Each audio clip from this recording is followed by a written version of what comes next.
네, 우리는 오늘도 느헤미야 말씀 통해서 또 하나님께서 세우시는 그 회복의 공동체에 대한 말씀을 나누겠습니다. 하나님의 공동체를 세우는 사람이라는 제목인데요. 제가 미국에 있을 때 열심히 공부도 했지만 사실은 한 가지 열심히 한 것이 있다면 바로 도넛 가게에서 그 빵을 열심히 만든 일이었습니다. 한국 분이 운영하는 좀 작은 도넛 가게에서 제가 빵 만드는 일을 했습니다. 제가 이래 봐도 경력 7년 차의 베이커입니다. 네. 새벽 2시에서 3시에 출근을 해서 도넛을 만들고 오후 2시 말고요. 새벽 2시에서 3시에 출근해서 만들고 아침 5시쯤 되면 이제 그 도넛을 판매하는 직원들이 나와서 도넛을 세팅하기 시작합니다. 사실 미국에 있는 한인들은 대부분 또 교회를 잘 다니잖아요. 그래서 제 한인 가게니까 그 직원들도 또 한인 분들이셨는데 그 중에 한 분이 교회를 안 다니는 분이셨어요. 그래서 또 교회를 안 다닌다고 하니까 그분이 새벽에 이렇게 세팅하고 도넛 할 때에 그 여성분을 제가 열심히 좀 전도하려고 이렇게 도와드렸습니다.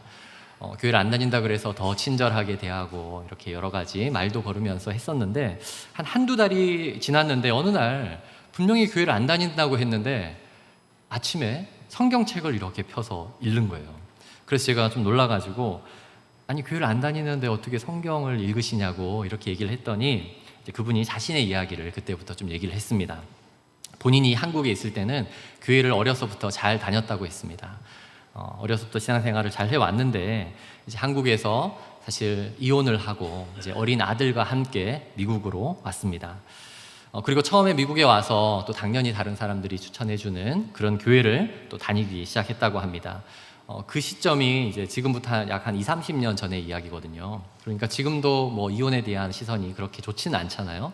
그래서 그 전이니까 굉장히 그것이 좀 불편했지만 그래도 또 교회를 다니기 시작했는데 어느 순간 교회를 다니기 시작하면서 사람들이 이렇게 얘기하는 내용을 들어보니까 자신도 알지 못하는 자신의 이야기를 하더랍니다. 한국에서 뭐 때문에 이혼했다, 저 아들이 어떤 아들이다, 이런 얘기까지 들리기 시작할 때에 너무너무 그게 또 싫고 또 상처가 되어서 그 다음부터 이제 교회를 다니지 않았다고 했습니다. 몇 년 동안 교회를 다니지 않았지만 아이가 조금씩 크면서 한인 공동체를 이 아이도 경험을 해야 되고 한국말도 잘 배워야 되는데 라는 또 그런 마음도 들고 또 이 아이도 하나님을 알면 좋겠는데 라는 생각이 들어서 이제 고민을 하기 시작했다고 합니다. 왠지 다시 교회를 가면 여전히 사람들의 수군구름이 많을 것 같다라는 생각을 하게 되면서 그래도 사람들이 조금 말도 조금 덜하고 또 서로에 대한 비방도 좀 적게 하고 그렇지만 하나님을 예배하는 듯한 공동체 어딜까요? 성당을 가면 되겠다라는 생각을 했다고 합니다. 그래서 왠지 사람들의 이미지 속에는 교회보다는 성당이 좀 조용할 것 같아서 이제 성당을 다녔대요. 한인 성당을 다니기 시작했는데 어떻게 되었을까요? 그분이 제게 이렇게 말씀하시더라고요. 그때 제가 이제 전도사 시절이었는데 전도사님, 한국 사람들이 모여 있는 것은 다 똑같습니다. 그곳을 갔는데 얼마나 사람들이 또 다른 사람 이야기하는 거 좋아하고 또 서로 모이면 다른 사람들 판단하고 비판하고 그런 재미로 살아가는 것 같아요 라고 하면서 결국 얼마 못 가서 그 성당도 그냥 다니는 것을 그만두었다고 얘기를 했습니다. 평소에 이제 도넛 가게에서 사실 가장 조용한 시간, 평일은 아침이 굉장히 분주한데 이제 주일 아침은 좀 이렇게 시간이 좀 이렇게 조용할 때가 있습니다. 그래서 본인이 이제 주일에는 성경 가지고 와서 시간이 되면 성경을 가끔 읽는다고 이제 그렇게 얘기를 한 것입니다. 제가 그 말을 듣는데 마음이 참 이렇게 아프고 좀 안타까웠습니다. 그래서 이제 제가 이제 새벽에 출근을 하고 한 7시 되면 제가 모든 그 일정을 마무리하고 저는 이제 퇴근하는 시간이거든요. 아침 7시에 퇴근하기 전에 이제 제가 잠시 기도해 드리고 싶다고 그러면서 이제 그분과 그 아들을 위해서 좀 기도하는 시간을 가졌습니다. 너무 감사하게 그날 그렇게 기도를 했더니 그분이 이렇게 눈물을 흘리셨어요. 그러고 나서 이제 너무 감사하다고 얘기를 했어요. 이제 그러면서 제가 위로의 말을 이렇게 전했습니다. 사실 우리 캐시어님이 교회는 지금 다니지 못하지만 우리가 교회를 다니는 것보다 더 중요한 것, 우리가 하늘나라 천국에 가기 위해서는 예수님을 믿는 것이니까 예수님을 잘 믿으면 우리가 다시 천국에서 만날 수 있습니다. 그래서 예수님을 잘 믿고 천국에서 만나기 원합니다. 이렇게 얘기를 했는데 그분이 저에게 뭐라고 얘기를 했냐면요, 전도사님, 그런데 천국에 가도 한국 사람들 많이 있을 텐데 네. 거기는 과연 괜찮을까요? 사실 벌써 15년 전의 일인데요. 그날 그분께서 한 그 질문, 천국은 과연 괜찮을까요? 그것이 저에게는 과연 우리가 말하는 그 하나님 나라, 천국은 과연 어떤 곳일까?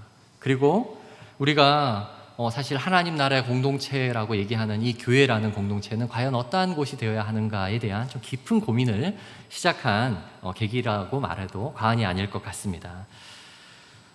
우리가 이제 천국에서의 삶은 우선 걱정하지 않아도 될 것 같습니다. 왜냐하면 천국에 우리는 지금 모습으로 가는 게 아니거든요.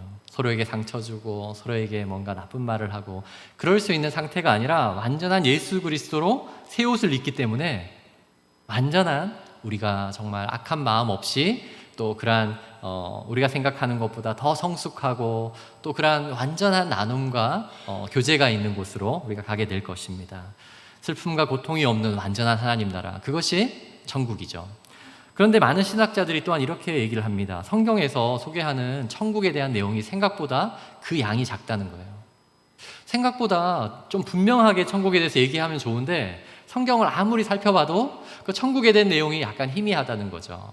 특별히 그 천국에 대해서 가장 많이 얘기를 하고 있는 성경은 요한계시록이잖아요. 요한계시록은 사실은 분명한 그림이 아니라 굉장히 희미한 그림으로 그려져 있습니다. 그래서 많은 이단들이 그 희미한 그림을 자신의 주관적인 해석을 가지고 이거다라고 얘기하면서 오히려 잘못된 이단으로 빠지게 되는 것이죠. 이제 그러한 사실을 통해서 신학자들이 뭐라고 얘기하냐면 천국은 서프라이즈다. 그러니까 그게 무슨 말이냐면 마치 우리가 선물을 받을 때 굉장히 이렇게 놀라잖아요. 근데 그 특별한 내가 기대하지 않았던 큰 선물을 받았을 때 우리가 놀라는 것처럼 천국이라는 것은 우리가 어떤 것을 기대하고 무엇을 상상해도 그것보다 더 놀랍고 더 은혜가 있고 우리가 생각지도 못했던 그러한 곳이 바로 천국이다라고 얘기를 하는 겁니다. 그리고 또 한 가지 천국과 관련돼서 사실은 오히려 성경에서 더 강조하고 중요한 것이 있다면 그 영원한 하나님의 나라에 대한 소망을 갖게 하고 또 그 영원한 하나님 나라를 미리 살짝이지만 경험하고 맛볼 수 있는 곳을 하나님은 이 땅에 세우셨다는 거예요. 그것이 구약은 바로 예루살렘을 중심으로 두고 있는 이스라엘 공동체이고요. 그리고 오늘날은 바로 교회 공동체를 바로 그 영원한 하나님 나라를 우리가 맛보고 경험하게 하는 공동체라는 것입니다. 그래서 이곳에서 드리는 우리의 예배는 사실 우리가 천국에서 드리는 그 영원한 예배를 맛보는 거예요. 간혹 우리가 하나님을 예배하면서 정말 이 순간이 영원하면 좋겠다라는 그런 마음이 들지 않습니까? 들지 않습니까? 그런 마음이 없으시다면 혹시 천국 못 가실 수도 있습니다. 예배 드릴 때 놀라운 하나님의 그 은혜와 감동 가운데에 정말 이곳이 영원했으면 좋겠다, 세상으로 나가지 않았으면 좋겠다라는 그런 마음이 여러분 든 적이 있었다면 여러분 천국을 맛본 거예요. 또한 우리가 이 교회에서 만나는 많은 사람들, 한편으로는 피가 한 방울도 섞이지 않은 사람들이잖아요. 그러나 그 사람들과의 대화와 좋은 교제를 통해서 큰 위로를 받고 기도합니다라고 했을 때에 그 기도에 큰 힘을 얻고 오히려 가족보다도 더 소중한 어떠한 그런 마음의 회복됨이 있었다면 천국에서의 그 놀라운 교제를 맛본 거예요. 그것을 경험할 수 있는 곳이 바로 교회 공동체인 줄 믿습니다. 그렇다면 우리가 천국에 가서 지금은 열심히 하지만 하지 않는 한 가지가 있는데 그게 뭘까요? 전도하는 거예요. 그곳에는 잃어버린 영혼이 없어요. 상처받아서 떠나간 영혼들 없습니다. 우리가 사실 이러한 천국 공동체를, 하나님 나라의 공동체를 꿈꾸는 것이 바로 이 땅의 교회 공동체가 되어야 하는 줄 믿습니다. 어떤 교회에서 매주 그래서 이렇게 인사를 하더라고요. 천국에서 만날 당신 미리 만나 반갑습니다. 네, 우리 옆 사람하고 이렇게 한번 인사해 볼까요? 천국에서 만날 당신 미리 만나 반갑습니다. 네. 천국에서 영원히 만날 분들이에요. 네. 영원히 만날 분들, 네, 여기서 미리 만나서 더 반가운 것이죠. 우리는 9월부터 느헤미야를 통해서 이 땅의 하나님 나라의 공동체를 그렇다면 우리가 어떻게 세워야 되는지를 살펴보고 있습니다. 첫 번째 시간 지난주에는 기도를 살펴보았습니다. 하나님 나라 공동체는 반드시 기도를 통해서 세워집니다. 왜 그럴까요? 왜냐하면 하나님 나라의 공동체는 우리 사람들이 세우는 것 같지만 그렇지 않습니다. 그것은 하나님께서 세워가시는 것이고 우리의 힘과 능력으로 하는 것이 아니라 하나님께서 하나님의 지혜와 하나님의 방법으로 하나님이 세우시는 그 공동체에 우리는 기도로 함께 참여하게 되는 것입니다. 참 감사한 것은 지난주에 우리가 또 느헤미야 1장을 통해서 기도의 모습을 살펴보았는데 또 그 시점부터 우리 교회에 중보기도가 시작하는 때였거든요. 그래서 사실 여러분 1층의 중보기도 앞에 있는 그 기도 시간표를 보시면 저게 정말 다 채워질까 제가 그런 마음을 가졌는데 지금 거의 다 채워져 있어요.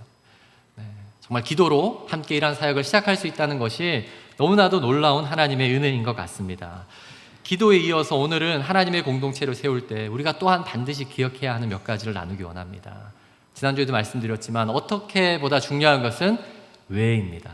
오늘도 그 왜 이 하나님의 공동체를 세워야 하는지 우리가 살펴볼 텐데 첫 번째는 하나님의 공동체가 세워질 때에 개인적 신앙 회복이 다시 일어나게 되기 때문입니다.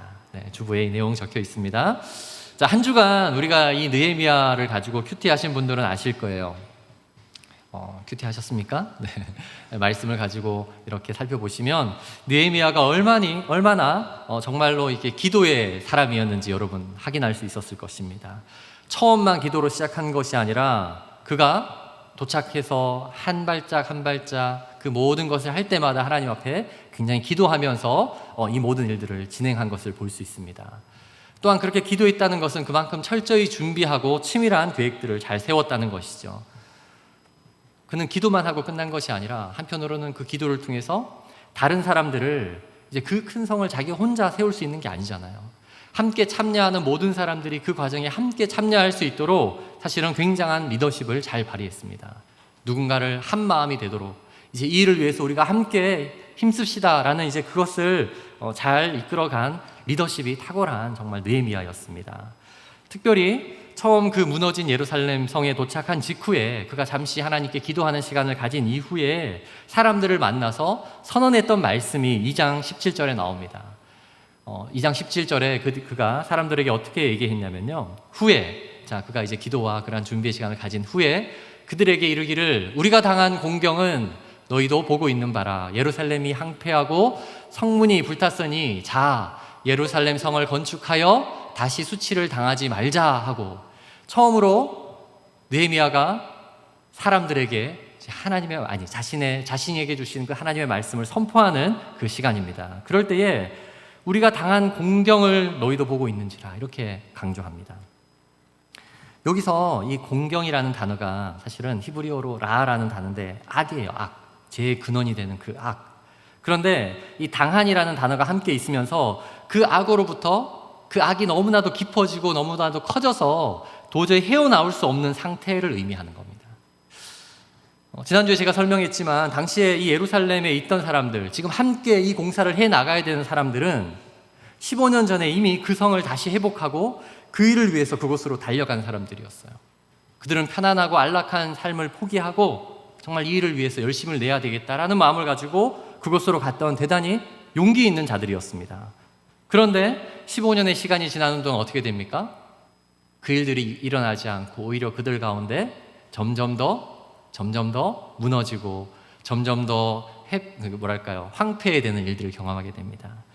근데 여기서 이제 당한 공경이라는 이 단어를 통해서 알 수 있는 사실은 그들이 하나님의 일을 진행하면서 자신의 그 악한 마음들을 먼저 주장한 것입니다. 여러분, 우리가 예수님을 믿지만 우리 마음속에는 여전히 무엇이 남아있죠? 악이 있습니다.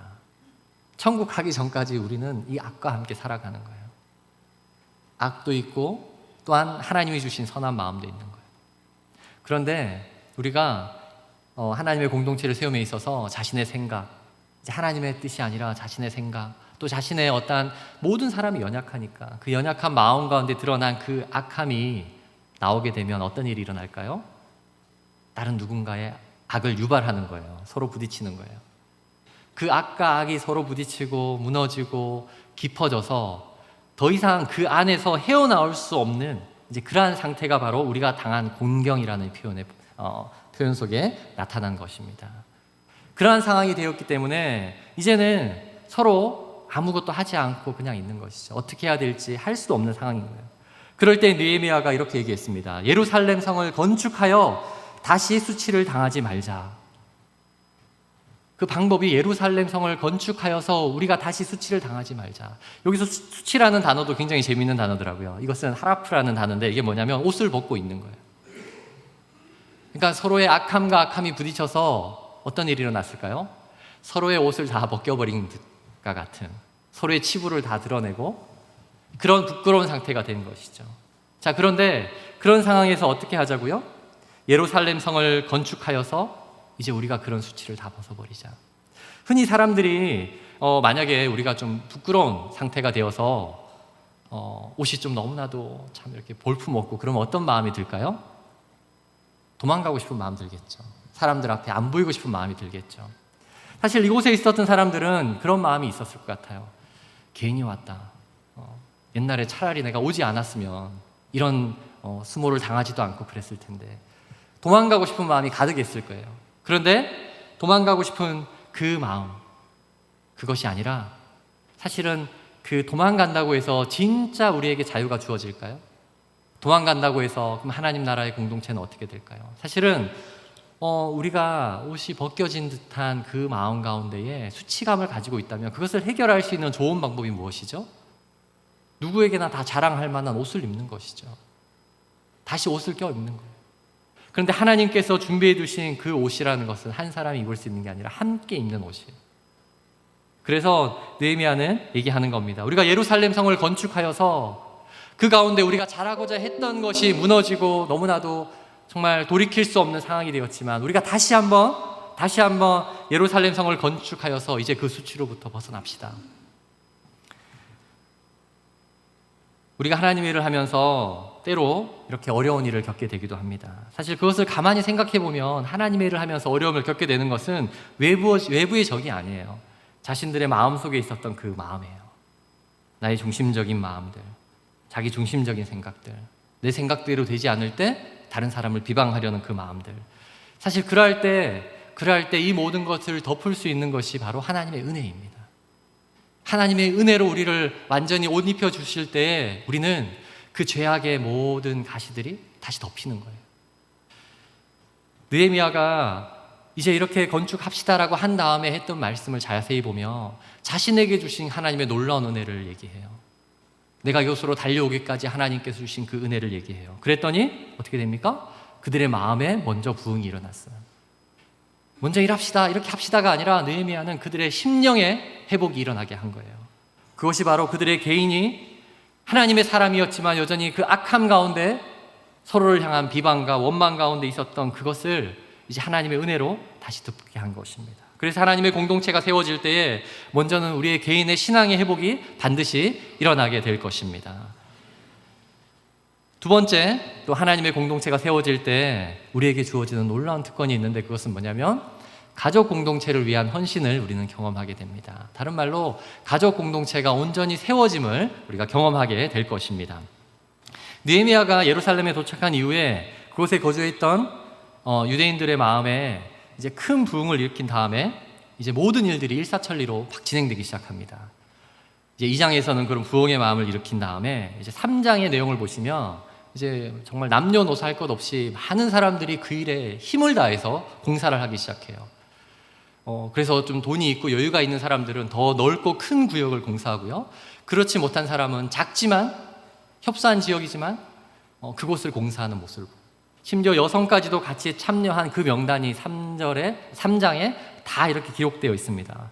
그들이 어떻게 이러한 일들을 할 수 있었을까요? 사실 지금 느헤미야가 함께 공사하는 것은 예루살렘 성전이 아닙니다. 성전이 아니라 성벽이에요. 성전은 여전히 있어요. 물론 부족하지만 옛날 솔로몬 때의 그 성전만큼은 아니겠지만 그러나 성전은 다시 회복되었지만 그것을 둘러싼 성벽 공사를 하는데도 그들이 온 마음을 다하는 거예요. 온 마음을 다하는 거예요. 이제 그것은 마치 자신의 가족의 일처럼 자신이 가장 사랑하는 그 가족의 일처럼 그들이 열심히 헌신되었습니다. 이렇게 일들이 잘 되어질 때에 어떻게 됩니까? 네, 모든 것이 잘 풀리지 않죠. 꼭 방해꾼들이 등장합니다. 그 일들을 방해하려는 사람이 등장하는데 이제 그 내용이 이제 4장부터 나옵니다. 4장 7절 8절을 한번 제가 읽어드리겠습니다. 여러분 산발락과 도비아라는 유명한 사람 들어보셨죠? 그 사람이 등장합니다. 산발락과 도비아와 아라비아 사람들과 암몬 사람들과 아수도 사람들이 예루살렘 성이 중수되어 그 허물어진 틈이 메꾸어져 간다 함을 듣고 심히 분노하여 다 함께 꾀하기를 예루살렘으로 가서 치고 그것을 요란하게 하자 하기로. 사실 저기에 나오는 보면 크게 5개의 그룹이거든요. 산발락 도비아뿐만 아니라 아라비아 사람, 암몬 사람, 아수도 사람. 여러분 역사적으로 보면 저 사람들이 그렇게 서로 친한 사람들이 아니에요. 서로 항상 적대적인 사람이었어요. 그런데 웬일인지 예루살렘 성을 잘 중건해 나가니까 이 5그룹의 사람들이 서로 한 마음으로 심히 분노하여 분노의 마음으로 한 마음이 되어서 지금 이렇게 다가온 것입니다. 그 중에서 특별히 산발락 도비아를 여러분 많이 들어보았을 텐데 그들은 완전한 이방인도 아니에요. 사실 유대인들과는 아주 친밀했던 사람들이고 또한 그들은 전략적인 어떠한 정략 결혼을 통해서 유대인들을 자신이 좀 다스리고자 했던 사람입니다. 그러니까 그곳을 잘 통치하려면 한편으로는 유대인들이 잘 뭉치고 잘 되면 안 되는 거예요. 지금 느헤미야라는 사람이 왕의 신임을 얻고 왔는데 그 자리는 산발락과 도비아가 자신이 탐냈던 자리이기도 하고 또한 적당히 유대인들이 서로 싸우고 잘 못하고 그래야지 자신이 해야 될 일이 있는데 너무 한마음 돼서 이걸 잘하는 거예요. 그러니까 도비아와 산발락은 사실은 진정한 의미의 하나님 나라의 공동체의 사람이 아니었던 것이죠. 여러분 진짜 가족과 가짜 가족을 구분하는 방법, 혹시 우리가 정말 교회도 가족 공동체라고 하는데 내가 정말 저 사람을 진짜 가족이라 생각하는지 아닌지 알 수 있는 좋은 방법이 있어요. 그 사람에게 아주 기쁜 일이 일어났어요. 그럴 때에 내 마음속에서 기쁨이 올라와요. 그러면 진짜 가족입니다. 그런데 마음속에 뭔가 불편해요. 뭔가 이상해요. 답이 안 넘어가요. 그러면 가짜 가족입니다. 도비아와 산발락과 도비아는 그런 사람이었던 것이죠. 겉으로 보기에는 유대인들을 위하는 척하지만 사실은 방해하려는 사람들이었습니다. 반면에 느헤미야의 통솔 아래서 공사가 시작되었는데 외부 사람들이 생각할 때는 그 원인을 알 수 없을 만큼 빠르게 공사가 진행되었습니다. 외부 사람들이 볼 때는 이해할 수 없는 수준이에요. 그게 뭐라고요? 아까 처음에 제가 설명드렸던 그 마음의 부흥이 회복되니까 하나님의 은혜로 채워지니까 이제 힘들지 않은 거예요. 열심히 합니다. 그리고 이것을 통해서 하나님 나라의 그 가족 공동체의 그 서로의 헌신된 마음들이 하나 되니까 힘들지 않은 거예요. 그럴 때에 이제 산발락과 도비아는 이렇게 그 사람들을 위협합니다. 4장 11절인데요. 같이 한번 읽겠습니다. 4장 11절 같이 읽습니다. 시작. 우리의 원수들은 이르기를 그들이 알지 못하고 보지 못하는 사이에 우리가 그들 가운데 달려 들어가서 살육하여 역사를 그치게 하리라 하고, 여기서 살육이라는 단어가 있죠. 단순히 그들을 위협하겠다 또는 가서 한두 사람을 죽이겠다가 아니라 이 살육이라는 단어는 그 가족 전체를 다 몰살하는 때 쓰는 단어예요. 그러니까 이 도비아와 산발락과 도비아는 가족을 위협하기 시작한 거예요. 어차피 공사하는 사람들은 남자와 장성한 사람들이잖아요. 집에는 누가 있을까요? 그 아이들이 있어요. 그러면 쳐들어가서 그 아이들을 죽이겠다라고 할 때에 사람들의 마음속에는 굉장히 큰 두려움을 느끼게 되는 것이죠. 영화를 봐도 아무리 싸움도 잘하고 정의감이 있는 사람도 자신의 가족이 인질로 잡히면 어떻게 됩니까? 그때부터 굉장히 무기력해지는 것을 보게 되죠. 마찬가지로 지금 이 산발락과 도비아는 가족을 볼모로 잡고 너희 계속 그렇게 일하면 너희 진짜 가족이라고 생각하는 그들을 내가 다 멸해버릴 거야. 그렇게 위협합니다. 그것 때문에 그들이 굉장히 위기감을 느꼈을 것입니다. 그럴 때에 느헤미야가 오히려 이렇게 얘기합니다. 4장 14절 느헤미야의 말을 우리가 한번 고백해 보겠습니다. 시작. 너희는 그들을 두려워하지 말고 지극히 크시고 두려우신 주를 기억하고 너희 형제와 자녀와 아내와 집을 위하여 싸우라 하였느니라. 여러분, 우리는 불과 몇십 년 전만 해도 개인과 가족보다는 공동체가 우선이 되는 그런 사회를 살아왔습니다. 그래서 나라의 중요한 일 또는 우리의 공동체의 중요한 일을 위해서는 때로 개인이 좀 희생도 해야 되고 가정도 좀 희생을 해야지라는 것이 당연한 시대를 살아왔었습니다. 그런데 몇십 년 전 부터 완전히 세상은 바뀌었습니다. 지금 젊은 사람들은 어떻게 얘기하나요? 이 땅에 공동체가 존재하는 이유가 개인과 가정을 위해서입니다. 그래서 더 이상 개인과 가정이 공동체를 위한다라는 말 자체는 이해할 수 없는 일이에요. 공동체가 나를 위해 해야지. 공동체가 나를 위해서 해야지. 왜냐하면 우리나라라는 공동체 잘 살고 있잖아요. 그 공동체에 비하면 자신이 너무 가난할 때 그 공동체가 나에게 도움을 줘야지, 이런 생각을 하게 됩니다. 그 결과 오늘날 많은 그리스도인들도 좀 동일한 생각을 하게 됩니다. 교회 공동체? 교회 공동체가 나를 위해서 해주는 게 있어야지. 나와 우리 가족이 교회 공동체를 위해서 희생한다라는 것은 굉장히 세상의 물결과는 아주 반하는 이야기입니다. 그래서 이제 내가 공동체를 위한다? 이것은 통하지 않는 시대가 되었어요. 또 한편으로는 과거에 너무 공동체를 위해서 개인과 가정이 희생되는 것도 사실은 성경적인 관점이 아니었습니다. 그쪽에 좀 잘못된 치우침이 있었기 때문에 지금 이쪽에 반대의 치우침이 있는 것이거든요. 여러분, 성경에서 말하는 공동체의 원리는 이거 먼저냐가 아니라 하나님 나라 공동체를 위한 희생과 헌신이 곧 우리의 개인과 가족과 자녀를 위한 헌신이라는 거예요. 가족과 개인이 공동체를 위하는 것도 아니고, 공동체가 가족과 개인을 위한 것도 아니고, 공동체를 위한 그 일이 곧 우리의 가족과 그리고 우리의 개인을 위한 일이라는 사실입니다. 왜냐하면 유일하게 이 땅에 있는 하나님의 공동체는 하나님의 공동체가 유지될 때에만 우리 가족의 구성원들이 하나님 나라, 영원한 하나님 나라의 가족 백성이 되는 그 길이 열리기 때문입니다. 당시에 이스라엘 공동체가 만약에 성전이 아니라 성벽 공사지만 그것을 그대로 방치했을 때는 그 시대의 사람들, 그곳으로 달려간 사람들은 신앙이 좋으니까 신앙이 유지되었을 거예요. 그러나 한 세대만 지나도 아무도 그것을 예배하러 오는 자들이 없었을 것입니다. 그러니까 그들의 다음 세대는 사실은 한 세대만 지나도 다른 세대가 되어지는 것입니다. 마찬가지로 오늘날 우리가 하나님의 이 신앙 공동체를 세워나가는 일에 만약에 우리가 그것을 방치하게 된다면 한 세대만 지나도 우리의 자녀들은 다른 세대가 되는 것이에요. 그러니까 느헤미야는 지금 그러한 위협이 있지만 그것은 실제적인 침투가 아니라 위협이잖아요. 또 그것을 잘 방어하면 되잖아요. 그 방어에 어떠한 치밀한 전략을 세우지만 동시에 그 사람들에게 그렇게 외쳤던 것입니다. 너희 형제와 자녀와 아내와 집을 위하여 싸우라. 지금 우리가 하나님의 공동체를 세워나가는 이것을 우리를 희생해서 하는 것이 아니라 이 일이 곧 우리의 개인과 우리의 모든 형제 자매를 위한 일이다 라는 그 확신을 다시 한번 얘기하는 것입니다. 그렇기 때문에 우리가 하나님 나라의 공동체가 세워질 때에 진정으로 가족 공동체가 회복되어짐을 오늘날에도 우리는 경험할 수 있게 될 것입니다. 하나님 나라 공동체를 위해서 정말 헌신했는데 하나님께서 우리 가정을 축복되게 하셨다라는 그 간증이 사실은 너무나도 많은데 3번으로 넘어가야 되기 때문에 생략하도록 하겠습니다. 그 간증이 궁금하신 분들은 우리 교회 20년, 30년 신앙생활 하신 분들 다 물어보세요. 세 번째 어쩌면 오늘 가장 중요한 내용입니다. 지금까지 졸았던 분이 계시다면 지금부터 이제 깨십시오. 세 번째, 하나님의 공동체가 세워질 때 하나님의 말씀 안에서 참된 기쁨을 누리게 됩니다. 오늘 여러분 이 말씀이 우리가 읽은 성경 봉독의 말씀이기도 하고 가장 중요한 내용이에요.